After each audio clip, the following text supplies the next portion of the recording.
E aí, minha galerinha concurseira, gente, vou trazer aqui um vídeo para vocês hoje bem bacana. Um vídeo falando sobre verbos impessoais. Destaquei os verbos que são mais explorados pelas bancas em provas de concurso e vou estar explicando um contexto em que eles vão se enquadrar para poder ser verbo impessoal. Gente, primeiramente definindo o que é um verbo impessoal. Verbo impessoal é aquele verbo que sempre vai se encontrar na terceira pessoa do singular e é um verbo que, quando ele está em uma oração, um verbo impessoal. Quando ele está em uma oração, essa oração vai ser justamente uma oração sem sujeito. Show de bola? Vou estar explicando aqui os casos. Primeiramente, o verbo haver, um verbo que é o queridinho das bancas de concurso.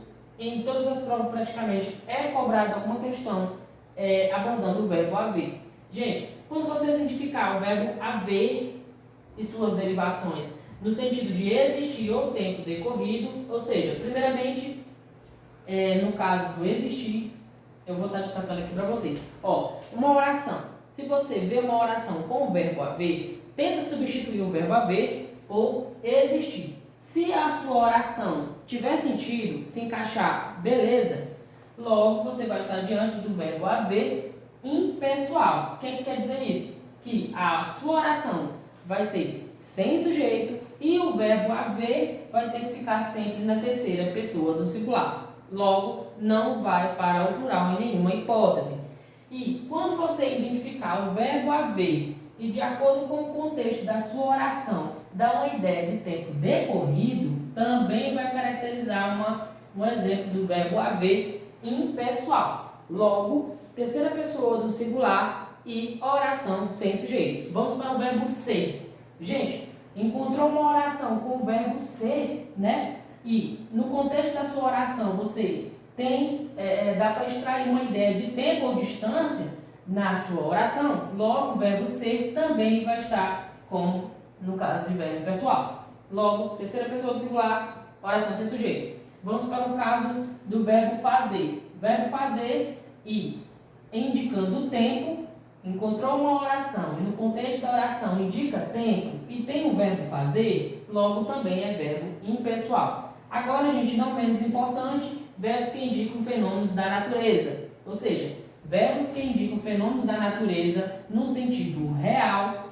vai caracterizar verbo impessoal. Um exemplo bem bacana, o verbo chover. Vou trazer dois exemplos para vocês indicar um que é no sentido figurado e um no sentido real. Show? O exemplo choveu em Paramoti. Neste caso, realmente choveu. Logo, meu verbo está no sentido real, ele está indicando o seu sentido literal de chover. Choveu em Paramoti. Logo, o verbo chover, ele vai estar no sentido literal, logo vai ser um verbo impessoal, terceira pessoa do singular, né? Sempre no singular e oração sem sujeito. Agora eu vou trazer um exemplo em relação ao verbo chover, só que no sentido figurado.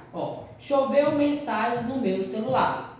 Não tem como haver uma possibilidade de chover mensagens, né? Chove água. Logo, o verbo na oração choveu mensagens no meu celular, o verbo chover vai estar no sentido figurado. Logo, não vai caracterizar um exemplo de verbo que indica o fenômeno da natureza no sentido real, porque vai estar no sentido figurado. Neste caso, ele vai concordar, a sua oração não é uma oração sem sujeito e o verbo pode ficar tanto no singular como no plural, dependendo do sujeito em que ele for concordar. Show de bola? Agora, se o meu verbo chover estiver no sentido real, eu estou dando aqui um exemplo, como exemplo, o verbo chover, porque ele é um verbo que indica o fenômeno da natureza, mas tem outros demais que podem estar em outros casos, certo? Então, gente, recapitulando, né, o meu verbo haver no sentido de existir é o tempo decorrido, tente substituir na sua oração, se encaixar um desses casos, vai se caracterizar verbo pessoal. O verbo ser indicando tempo ou distância